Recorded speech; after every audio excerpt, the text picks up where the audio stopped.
I bet you didn't realize there was so much gold in things you use all the time, especially nowadays. In computers and cell phones, those chips have got gold-plated pins.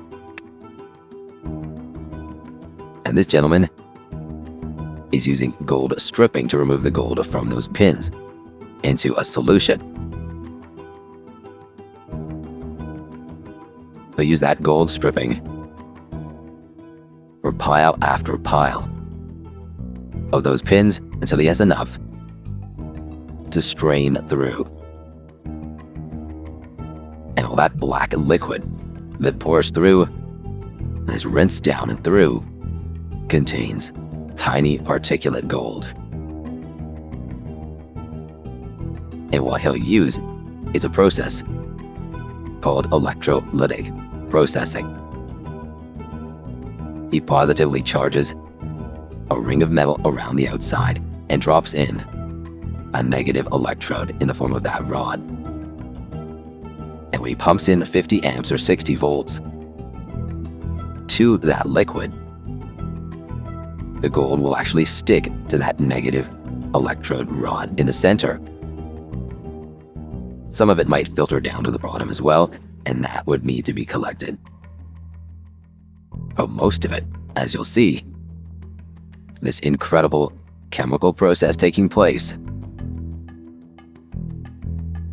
actually causes that gold dust to attach itself to the base of the rod. Just look at that. That can all be scraped away and kept. That will end up as gold.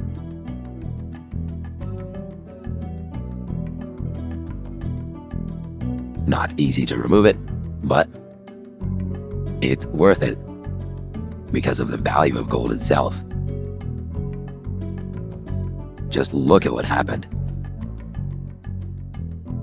That formerly yellow solution turned almost black, slowly boiled down until just a little bit of that black sludge was left.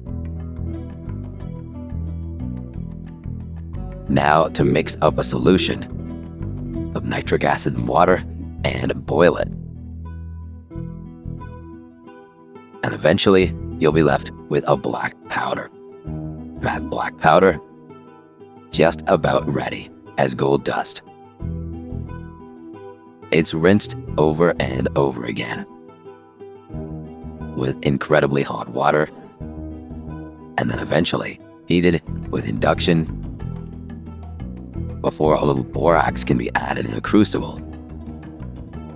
And when this is lit up, you'll see it melt together to become a tiny little drop of gold.